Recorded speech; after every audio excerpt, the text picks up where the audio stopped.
आज के शो में मोदी का सियासी सवाल, हिंदुस्तान और अखंड भारत की सियासत का मंतकी अंजाम।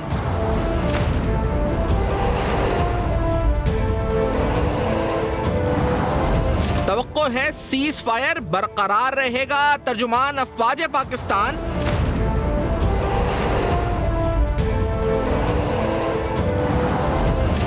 भारत ने हमें उकसाया या हमला किया तो हमारा रद्द अमल तेज होगा।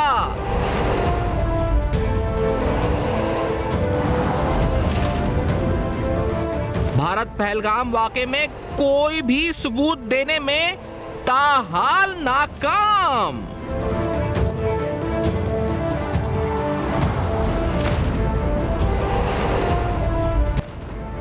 अस्सलाम वालेकुम। बस पर्दा हक़ाइक़ सनसनीखेज़ इंकशाफ़ात प्रोग्राम बेनकाब में हूँ आपके साथ सफ़ान खान।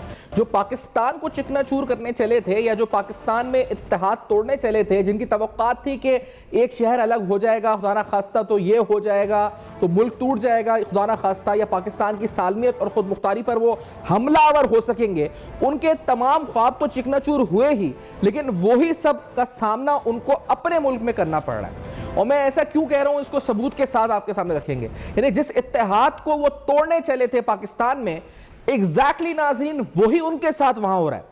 भारत को जो मुंह की खानी पड़ी है, उसके बाद वहां पर जो तनकीद नरेंद्र मोदी और उसकी सियासत के जवाल का जो आगाज हुआ है, वो इंटरनेशनली रिपोर्ट हो रहा है किस तरह किया जा रहा है। यानी अगर आप देखें तो उसमें ग्लोबल रिपोर्टिंग है कि किस तरह जो है खास तौर पे भारत की सियासत और नरेंद्र मोदी की सियासत जो है वो एक राफेल की तरह जमीन बोझ होने जा रही है और खत्म होने जा रही है, नेस्तो नाबूद होने जा रही है। वो हिंदुस्तान माइंडसेट पे सवालात उठ रहे हैं।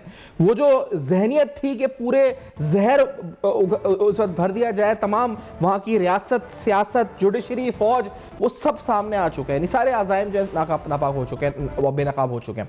मैं प्रोग्राम का आगाज करते हुए आपको, यानी उनके जो मिनिस्टर हैं जयशंकर, उन्होंने कुछ दिन पहले एक स्टेटमेंट दी थी। उस स्टेटमेंट में उन्होंने कहा था कि दे नोटिफाइड या दे इन्फॉर्म पाकिस्तान, उन्होंने पाकिस्तान को मुतला किया था हमले से कबल। इस स्टेटमेंट पर भारत में जो शोर मचा हुआ है मैं आपको बताऊंगा, लेकिन पहले जरा देखते हैं इस स्टेटमेंट में क्या कहा था उनके जयशंकर ने। पहले आपको जरा सुनाते हैं, let's hear this first. Start of the operation, we had sent a message to Pakistan saying we are striking at terrorist infrastructure. We are not striking at the military.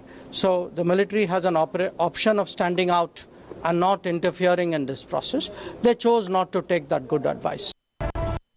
अच्छा, इन्होंने जो कहा कि वी इन्फॉर्म्ड पाकिस्तान, यानी हमने informed किया पाकिस्तान को regarding this attack. अब ये जो इनका जुमला था, इसके बाद पूरा भारत, यानी इस वक्त भारत के अंदर वैसे ही उनके अंदर अपनी शर्म जिल्लत को छुपाने की कोई जगह नहीं मिल रही, अपने मुंह को छुपाने के लिए कोई जगह नहीं मिल रही कि किधर जाए जाके अपनी शिकस्त का वो करें।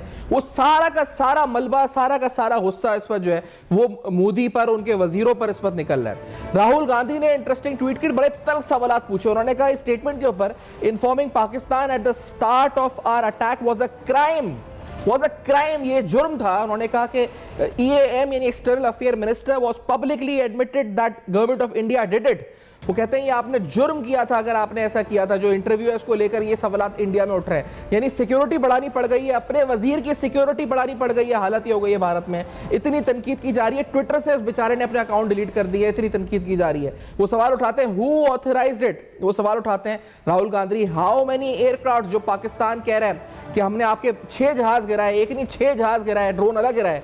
राहुल गांधी पूछ रहे हैं उनकी हुकूमत से कि how many aircraft did our air force lost as a result, यानी जो आपने क्रिमिनल नेग्लिजेंस की उसके बाद कितने जहाज हमारे गिरे, हमें बताया जाए। ये सवाल राहुल गांधी वहां की पार्लियामेंट में भी उठा रहे हैं, सोशल मीडिया पर भी उठा रहे हैं, अपनी सियासत में भी उठा रहे हैं। उनके मजीद उन्होंने जब खामोशी रही, यानी इस बयान के बाद कोई जवाब नहीं आया, यानी उल्टे सीधे बयानात, प्रोपेगेंडे आते रहे, लेकिन कोई जवाब नहीं आया मिनिस्टर की तरफ से। तो उन्होंने मजीद फिर ट्वीट की। उन्होंने कहा EAM जयशंकर, यानी external affair minister Jaishankar, his silence isn't just telling, it's damning. So I will ask again, मैं दोबारा पूछूंगा, how many Indian aircraft did we lose because Pakistan knew this wasn't a lapse, it was a crime. फिर कहते हैं it was a crime and the nation deserves the truth. तो वो कह रहे हैं कि मोदी की हुकूमत ने जुर्म किया है पाकिस्तान से शिकस्त खाकर, और ये बता कर के हम हमला कर रहे हैं और फिर अपने जहाज गिरवाकर, और अब छुपाकर, उस सच को छुपाकर जुर्म कर रही है नरेंद्र मोदी की हुकूमत, जिस पर भारतीय ऑपोजिशन सीख पा नहीं बल्कि तल्ख सवालात उठा रही है। यानी मुंह दिखाने के काबिल अपने मुल्क में नहीं छोड़ा हमारी फौज ने तुम लोगों को, अपने मुल्क में तुम पर ऐसे सवालात उठ रहे हैं। ये इस वक्त हमारा तुम्हारा हाल किया है। भारत में जो सहाफ़ी हैं, जो संजीदा हल्के कुछ इक्का दुक्का बचे हैं, वैसे तो अक्रॉस द बोर्ड हमने देखा है कि वो सारे मिनिमाइज हो गए टू अर्नब गोस्वामी, बरखत जैसे सहाफ़ी भी, लेकिन जो इक्का दुक्का बैठे हैं, जो थिंकर्स जो लिखते हैं, वो कहते हैं, उन्होंने इस पूरे बयान पे जयशंकर के ट्वीट किए है। वो खातून एक सहाफ़ी, उन्होंने कहा forewarned by doctor Jaishankar with help of China Islamabad struck back hard and fast shedding the script before it left the first page. यानी पाकिस्तान ने आपकी स्क्रिप्ट फाड़ के फेंक दी, इससे पहले कि आप स्क्रिप्ट के पहले सफे पे आते, फाड़ के फेंक दिया स्क्रिप्ट को। Though operation Sindoor was successful at some places, Modi has forced to swallow a spectacular very public humiliation, जिल्लत का सामना करना पड़ रहा है इस वक्त मोदी को। ये भारतीय सहाफ़ी लिख रहे हैं, original plan failed miserably, I guess he failed to press even his own constituency, यानी अपना जो इस वक्त हल्का था, उस हल्के तक को जो है इस वक्त ये जो है सैटिस्फाई नहीं कर सके।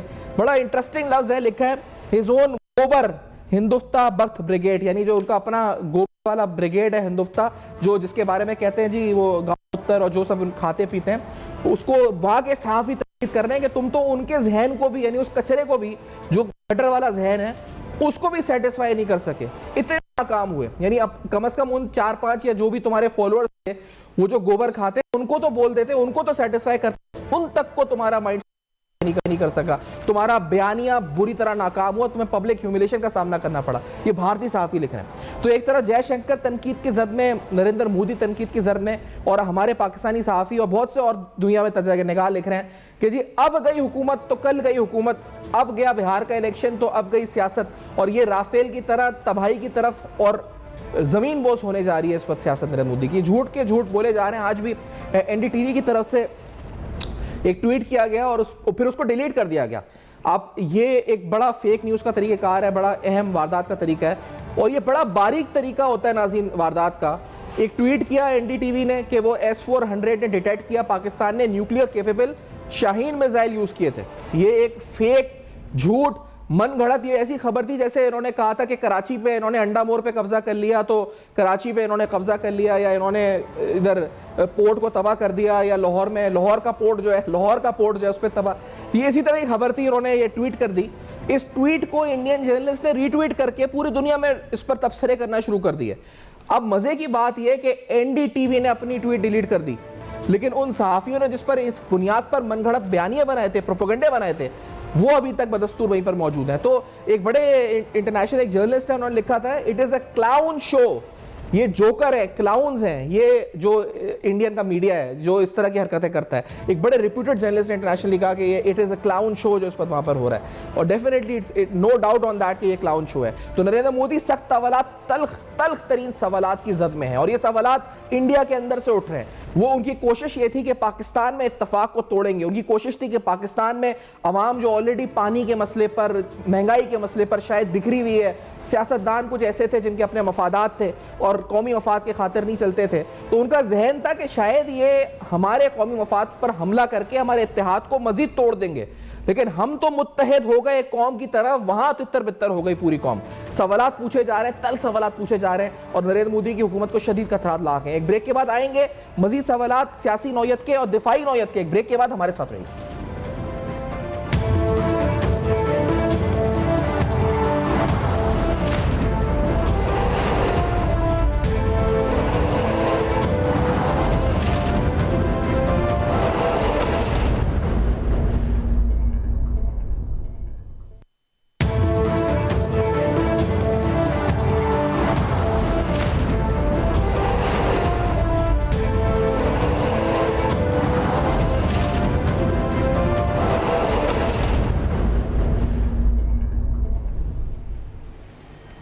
Welcome back. आप देख रहे हैं बेनकाब में अहम तरीन सवालात। इंडिया में खुद तल्ख सवालात उठ रहे हैं नरेंद्र मोदी के ऊपर, उसकी हुकूमत पर, जयशंकर पर, उनके अपने सेक्रेटरी खारजा पर तनकीद की जद में है। जो चाहते थे पाकिस्तान में ये सब कुछ हो, उनके साथ वहां वो होना शुरू हो गया और अब उनके पास कोई जवाब नहीं है जो सवाल उनकी कांग्रेस, उनकी ऑपोजिशन उनसे पूछ रही है। मेजर मेहसन साहब प्रोग्राम में साथ मौजूद हैं, सीनियर तजनिगार हैं। सर, खुशामदीद प्रोग्राम में। जयशंकर ने कहा पाकिस्तान से पूछा, वो हमने इन्फॉर्म किया और उसके बाद हमने हमला किया। स्टेटमेंट को लेकर इंडिया सीख पा, ऑपोजिशन वहां भी राहुल गांधी, कांग्रेस। तो जो सियासी रवैया वहां चल रहा है, रविश, आपको लगता है कि कितने दिन की है इस वक्त ये हुकूमत इनकी, मोदी की, या जाती हुई नजर आती है आपको?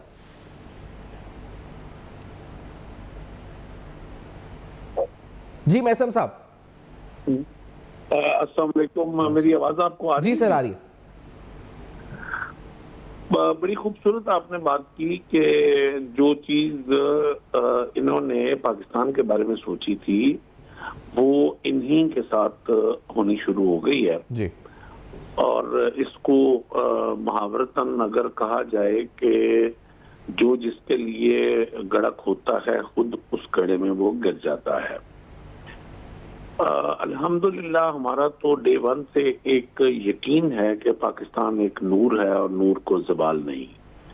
बहुत सारी ऐसे लोग जिन्होंने अंदरूनी तौर पे भी पाकिस्तान को कमजोर करने की कोशिश की, बैरूनी तौर पे भी कोई भी ऐसी ताकूती ताकत नहीं जिसको पाकिस्तान जो है वो एक आंख बाता हो।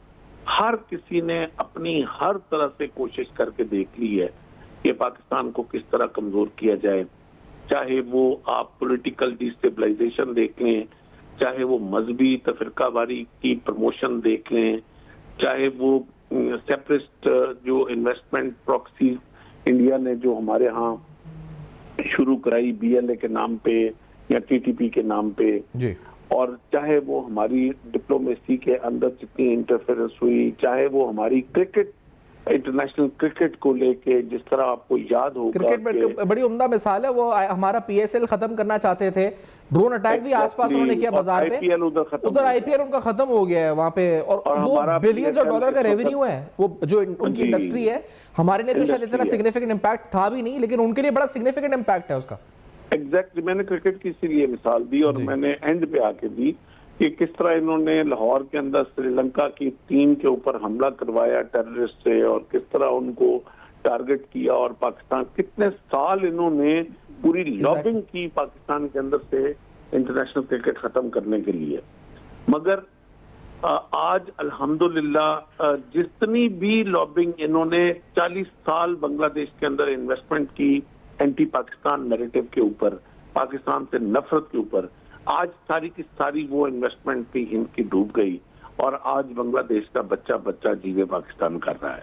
हर तरह से इनको कोई ऐसा कोना नहीं जहां से इनको जूते नहीं पड़े, में इट बी डिफेंस में, पॉलिटिक्स में, इट बी स्पोर्ट्स में, इट बी डिप्लोमेसी, हर जगह से ये हार चुके हुए। अब इस हार का, लेकिन सर बेशरम इतने हैं ये कि अपनी हार भी नहीं कबूल कर रहे और ह्यूमिलेशन जो हो रही है इस पर वो हमें उम्मीद भी नहीं है कि इन पे शर्म आनी है, लेकिन फिर भी कहने के उसमें कि ना इन्हें शर्म आती है महसूस और ना चेहरे पे नजर आता है कि नदामत कोई।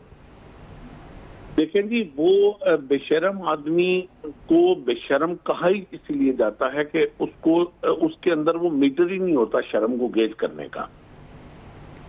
तो अब वो तो तवक्को ही ना रखें कि ये अपनी हार मानेंगे, क्योंकि ये अपना मुल्क तड़वा लेंगे। आज तक जितना इन्होंने सिखों के ऊपर जुल्म किया है वो आज तक इन्होंने एक्सेप्ट नहीं किया, मगर आज खालिस्तान एक हकीकत बन चुका हुआ है। नागालैंड के अंदर जो इतना इन्होंने जुल्म किया है वो तो कोई उसको एक्सेप्ट करने के लिए तैयार नहीं, मगर वो एक स्टेट आपकी इंशाल्लाह बहुत जल्द तैयार हो रही है। नहीं तो इनकी अब जिस तरह इन्होंने सिखों के ऊपर टेररिज्म इंडिया से एक्सपोर्ट की, किस तरह कनाडा के अंदर इन्होंने सिख लीडर्स मरवाए, किस तरह अमेरिका के अंदर इन्होंने सिख लीडर्स को मरवाने की प्लानिंग की। सिद्धू मूसेवाला एक आइकन बन गया है खालिस्तान की आजादी का। लेकिन सर ये मुझे बताएं कि ये जो अभी आप भी समझते हैं कि फिर ये मोदी की हुकूमत या सियासत को जवाल शुरू हो गया है, लेकिन इसका रिप्लेसमेंट इंडिया में क्या है?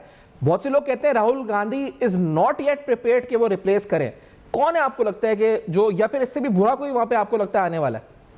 देखिए, मैं अगर as a Pakistan defence analyst मुझसे आप ये मेरी ख्वाहिश पूछेंगे जी, तो या मुझसे ये पूछेंगे कि हमारे लिए क्या आइडियल है, तो हम तो चाहेंगे कि मोदी और साल 2 साल कम से कम कंटिन्यू करे, क्योंकि जो काम मोदी ने इंडिया के साथ कर दिया है वो पूरी दुनिया अगर इंडिया का दुश्मन बन के और इंडिया को तोड़ने के दर पे हो जाता तो शायद 50 साल में भी इंडिया ना दुरुस्त कह रहे हैं, दुरुस्त कह रहे हैं जी। जो मोदी ने काम 10 साल में कर दिया है। Exactly. और हम तो चाहेंगे कि मोदी कम से कम 2 से 3 साल तक इंडिया में और कंटिन्यू करे, अच्छा ताकि ठीक है, आप ताकि चाहिए हमारी continue करें, लेबर ताकि वो कम खुद ही कम अपना अच्छी हो सेल्फ जाए। डिस्ट्रैक्ट करके अपने आप को तबाह कर ले। अच्छा, ब्रिगेडियर बाबर अलाउद्दीन साहब भी प्रोग्राम में साथ हैं, आपको खुशामदीद कहेंगे सर। क्या आपको नजर आता है कि जवाल शुरू हो चुका है, बल्कि जवाल का सफर मंतकी अंजाम तक पहुंचने लगा है? मोदी की हुकूमत का जो सवाल पूछे जा रहे हैं तल्ख नौयत के, यानी वहां का मीडिया हो, वहां की सियासत हो, अपोजिशन, पार्लियामेंट चुपते हुए सवाल पूछ रही है उनसे और कह रही है जी या जवाब दो कि कितने जहाज गिरे। जी बिल्कुल, जवाल शुरू तो तभी हो गया था जब पिछले इलेक्शन में इसको सिंपल मेजोरिटी भी नहीं मिली थी। जब इसने कहा था अब की बार 400, तो वो फिर उसके बाद 400 का क्या हाल हुआ आपको पता है। इनफैक्ट पॉपुलिज्म की सियासत बड़ी शॉर्ट लिव्ड होती है। ये तो अपनी नॉर्मल एज से ज्यादा टाइम हुकूमत कर चुका है।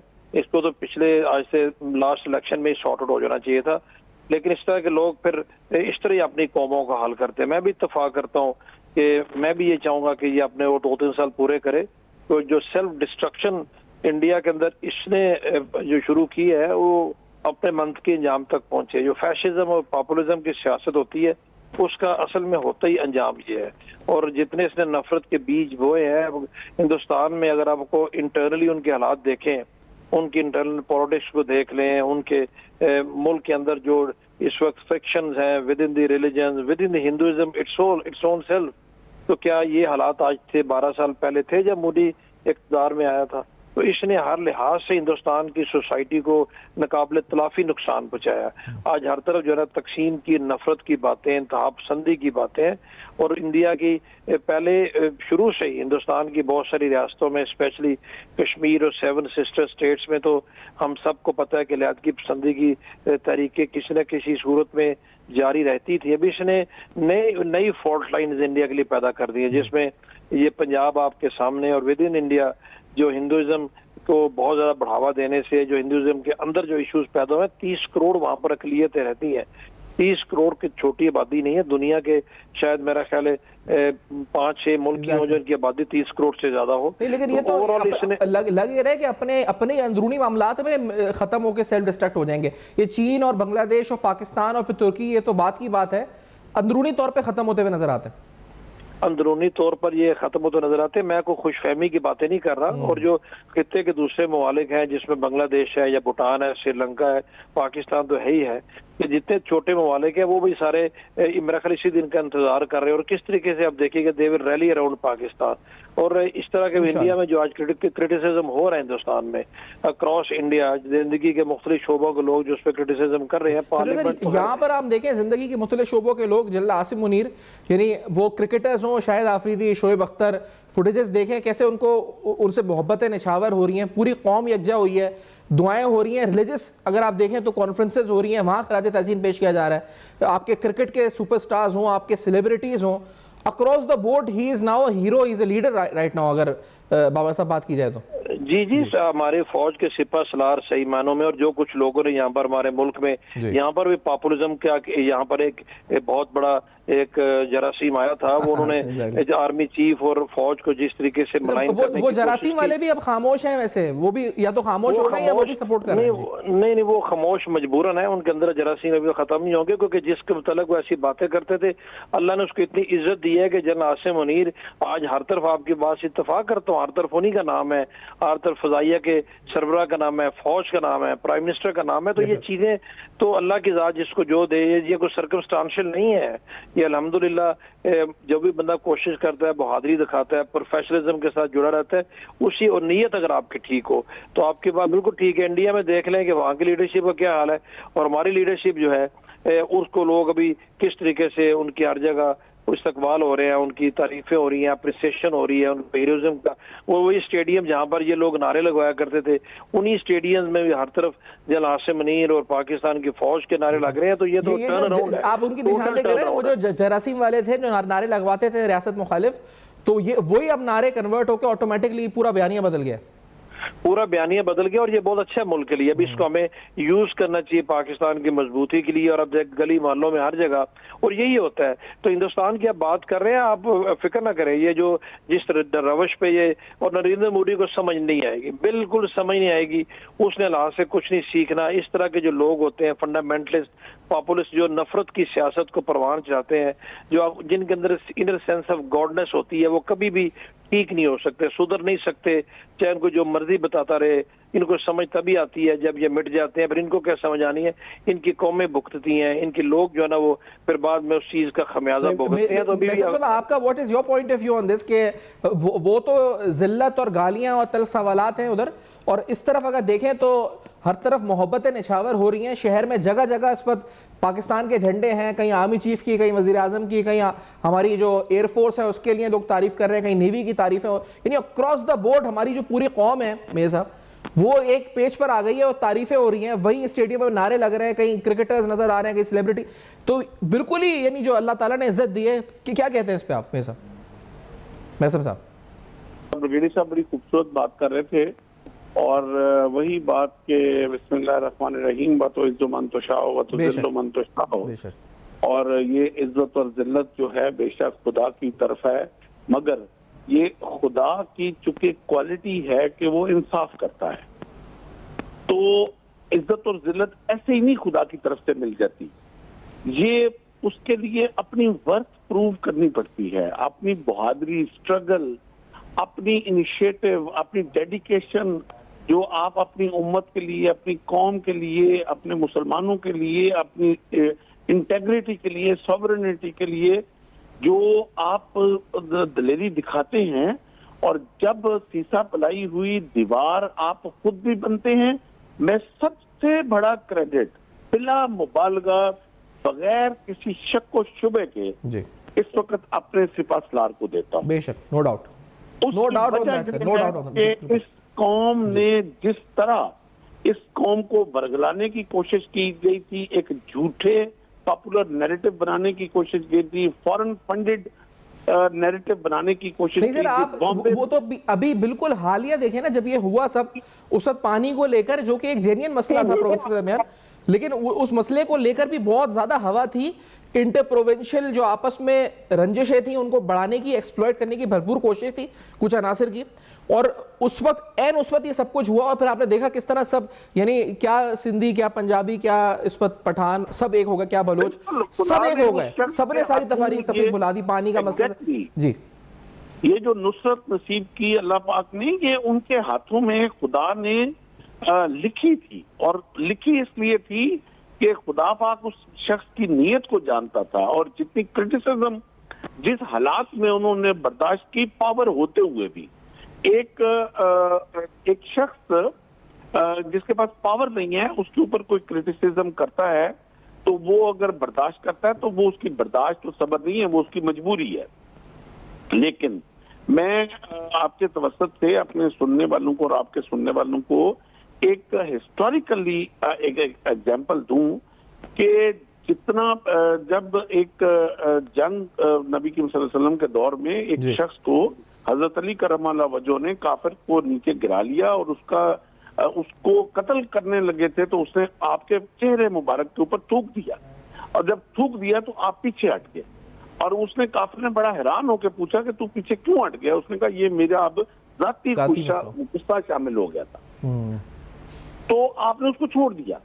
अब ये वो मिसाल अगर आज देखें तो जिस तरह हमारे सिपासलार के ऊपर पिछले 3 साल से क्रिटिसिज्म हुई है, सही। अच्छा, लेकिन सर ये जो इसका दूसरा हिस्सा, वो जो अभी बाबा साहब कह रहे थे कि इसको अब हमें, यानी यहां से इस पॉपुलैरिटी को, इस इत्तेहाद को, we need to cash on this, हमें इसको सीज करना है, इस मोमेंट को, to achieve something much bigger out of it. तो वो क्या हो सकता है बाबर साहब? पहले आपकी तरफ आपकी राय। जी मेरे से पूछ रहे? जी सर, जी सर।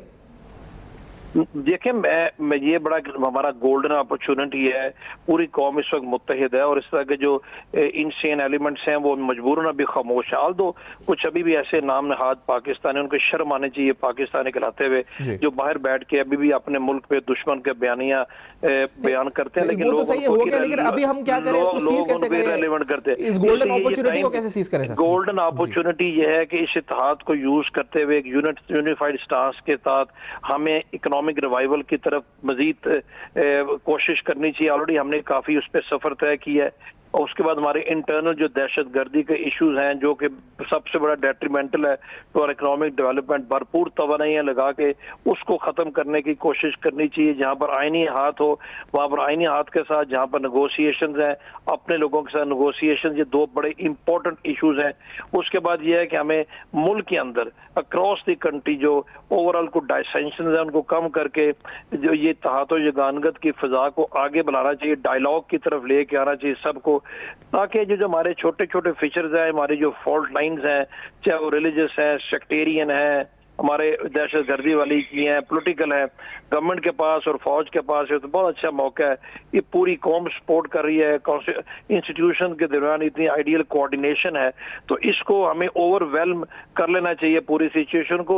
हमें इस वक्त ये नहीं सिर्फ सोचना चाहिए कि जी हमारी बैजा बैजा होगी, अच्छी बात है, बट साथ ही साथ बहुत भारी जिम्मेदारी भी है। मसाइल को हल कर लेना चाहिए। आपकी राय क्या है मैसम साहब इस पर, कि हमें इस इत्तेहाद का फायदा उठाना चाहिए ना, इस उरूज का और इस इत्तेहाद का, इस यकसुई का किस तरह फायदा उठाना चाहिए मैसम साहब? देखें जी, उसका फायदा उठाने का जहां तक एक बेसिक चीज है ना, फौज जंग जो है वो किसी भी मसले का हल नहीं होती। बाहर आया बंदे, लेकिन एक आपको मेरी आवाज आ रही है?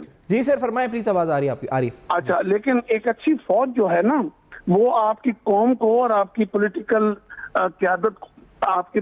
क्यादत को वो प्लेटफॉर्म मुहैया कर देती है जिससे वो आपकी पॉलिटिकल क्यादत अब आगे उसको तरक्की की राह पे लेके जाती है। और अल्हम्दुलिल्लाह इस वक्त आपकी फौज ने वो प्लेटफॉर्म आपको मुहैया कर दिया है और अब आगे आपका पॉलिटिकल रोल शुरू होता है। अब आके आपके इकोनॉमिस्ट का रोल शुरू होता है कि उन्होंने इस अपॉर्चुनिटी को जो कौम की वननेस है जी, इसको कैसे अच्छा, मिसाल के तौर पे अभी इन्होंने अनाउंस की एक टीम जो कि पाकिस्तान का मुकदमा इंटरनेशनली जाके लड़ेगी, डिप्लोमेटिकली पाकिस्तान का जो केस है वो प्रेजेंट करेगी, और बिलावल भुट्टो साहब भी उसमें हैं, उसमें हिना रब्बानी भी हैं, उसमें फैसल सब्जवारी भी हैं, उसमें मतलब जो नजर आ रहा है टीम है पूरी, और कॉम्पिटेंट लोग हैं, सीधा सीधा मुसद्दिक मलिक साहब का नाम नजर आ रहा है, जलील जिलानी साहब उसमें नजर आ रहे हैं। तो ये एक आपके जो सियासी इत्तफाक से एक टीम बनी है जो उसमें तमाम जमातों की भी शमूलियत है, जो सियासी आपकी जो फ्रेटर्निटी है आपने उसको भी शामिल किया है, और टेक्नोक्रेट्स भी हैं, अच्छे स्पीकर्स भी हैं जो शामिल किया है। मिसाल के तौर पर इसको रखें सामने, तो जस्ट लाइक दिस हमें दीगर इशूज पे भी एक हो जाना चाहिए। ये सबसे खूबसूरत एग्जांपल आपने खुद ही दे दी कि this shows the oneness of the nation. अगर हम अब ये इतना अच्छा मैसेज जाएगा कि बिफोर इवन वो जो हमारी बातचीत है, जो डिप्लोमेटिक डेलीगेशन हमने बनाया बिलावल साहब की क़यादत में, यानी कि उसकी जो फॉर्मेशन है वो खुद एक बहुत बड़ा मैसेज है डिप्लोमेसी की लैंग्वेज में। अब जब वो डेलीगेशन जब किसी कंट्री के साथ किसी जाके बैठ के बात करेगा तो उससे पहले जो उनका जो फॉरेन ऑफिस है वो उनको जब ब्रीफ करेगा कि ये पूरी की पूरी कौम की रिप्रेजेंटेशन आपके पास आ रही है, तो बोलने से पहले ही आपका मैसेज चला जाएगा। आज जो यूएसए की क़यादत ने पाकिस्तान के ट्रेड की तारीफ की है, और ये मिसाल सर, ये मिसाल जो है ये यहाँ पे सारी जमातें एक हो गई, पाकिस्तान का मुकदमा एक यकतरफा तौर पर यानी मिलकर पेश करेंगे इंटरनेशनली, और वहां तितर बितर होकर एक दूसरे पे सवालात की बौछार, तनकीद की बौछार, जिल्लत आमेज गुफ्तगू एक दूसरे के खिलाफ शुरू हो गई है। ये हुआ है। मैं सर इसकी वजह सबसे बड़ी ये है कि ये जंग थी, ये सिर्फ कोई दो मुल्कों की जंग नहीं थी।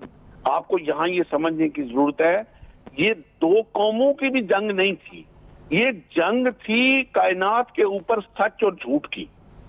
एक तरफ सच खड़ा था तहम्मुल के साथ, सब्र के साथ, प्रोफेशनलिज्म के साथ, तदब्बर के साथ, फहम के साथ, और दूसरी तरफ झूठ खड़ा था कुफर के साथ और एक झूठे नैरेटिव के साथ, जिन्होंने रातों रात जिस मीडिया ने कराची भी आग लगा दिया, इस्लामाबाद फतह करा दिया, लाहौर में भी पता नहीं समुंदर उन्होंने। सर वो अभी भी हमारे शाहीन मिसाइल कह रहे हैं कि न्यूक्लियर केबल हमने मार दी, एनडीटीवी उनका झूठ पे झूठ बोल रहा है। खैर इस नोट पे हमें ब्रेक लेनी है। मैं आप दोनों हज़रात का शुक्रिया अदा करते हुए ब्रेक की तरफ जाते हैं। इसके बाद आएंगे, will summarise all these points जो हमने बात की। आफ्टर दिस ब्रेक हमारे साथ रहेगा बेनकाब।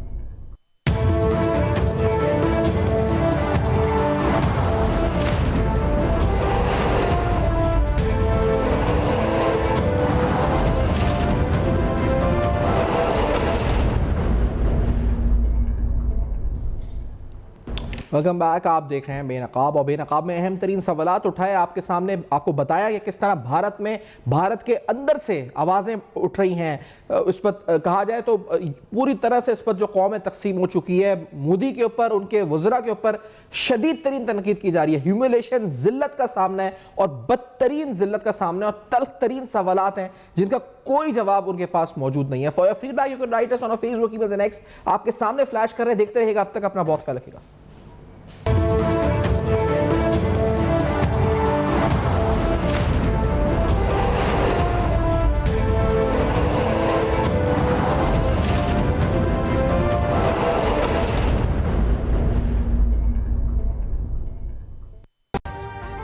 अभी सब्सक्राइब करें ताकि कोई खबर रह न जाए।